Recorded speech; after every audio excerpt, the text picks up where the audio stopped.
Good afternoon, everybody, and welcome to my hometown, Syracuse, New York. It's not just my hometown, it's Micron's new home in New York 22, and which will soon be the epicenter of global memory chip production. It's great to be here with so many old friends and new to mark a moment that they will be talking about in this town for 100 years.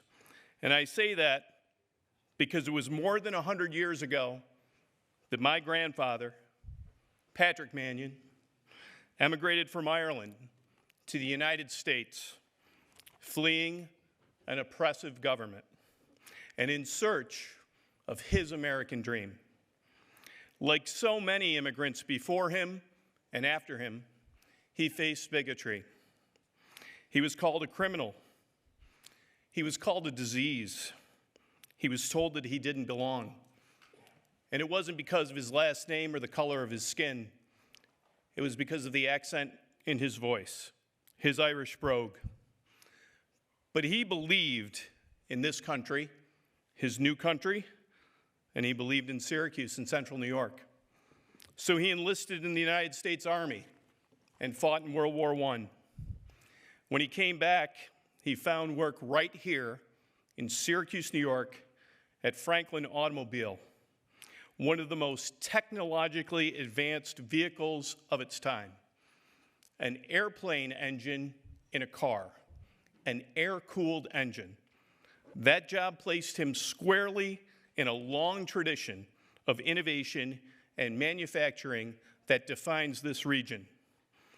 And it gave him the type of job that helped him and my father and many others earn their way into home ownership and an education for their kids and a path to the middle class.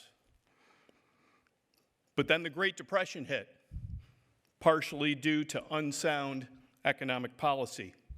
And shortly after that, my grandfather passed away, leaving my father, the second oldest of four, at 14 years old, on public assistance. He dropped out of school at 16, got his GED, and worked at New York Central Railroad for the next 42 and a half years. And that story still matters because for decades, this community has carried another story. And we remember the job losses of the 70s, 80s, and 90s. We remember the loss of jobs at General Motors and New Venture Gear and the job reductions at many other employers. We remember the countless plants that closed and the paychecks that disappeared and the families who paid the price. And we remember everyone who said that the region's best days were behind it. But this community never stopped believing in its future. And in central New York, the people who are here, my friends, are hardy, hardworking, truthful, and we know right from wrong. For years, quietly, steadily, we've been working towards something new, something better, something that benefits all of us. We've been investing in each other, in education, in training workers, in modernizing our infrastructure, in beautifying our neighborhoods and communities, attracting new high-tech industries and employers. So today we write a new chapter.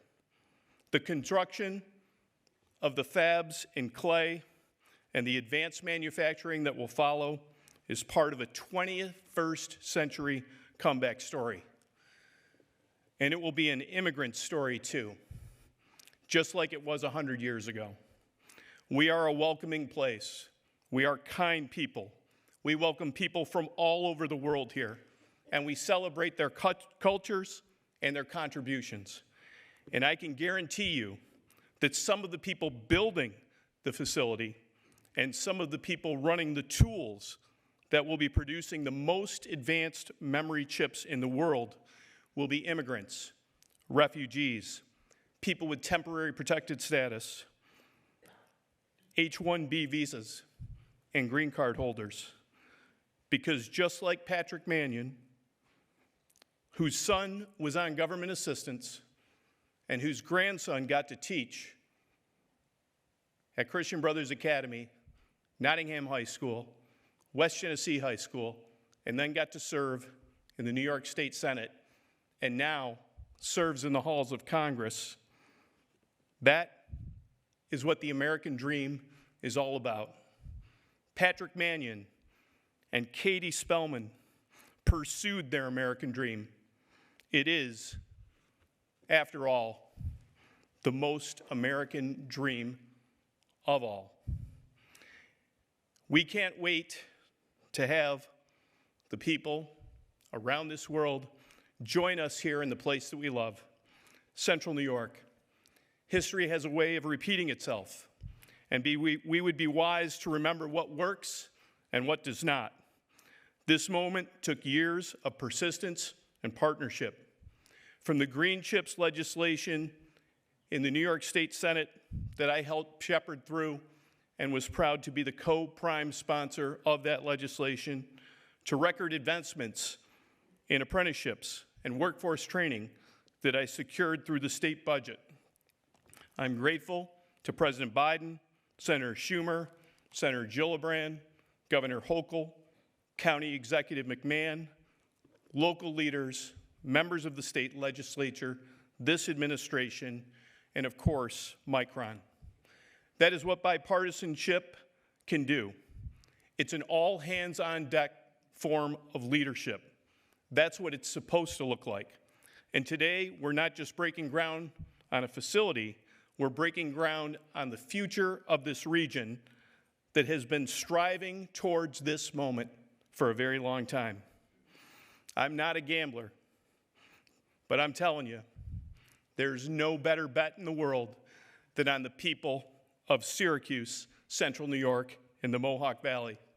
I couldn't be prouder at what we've accomplished and where we're heading. Thank you all. Stay strong, stay together, and God bless America.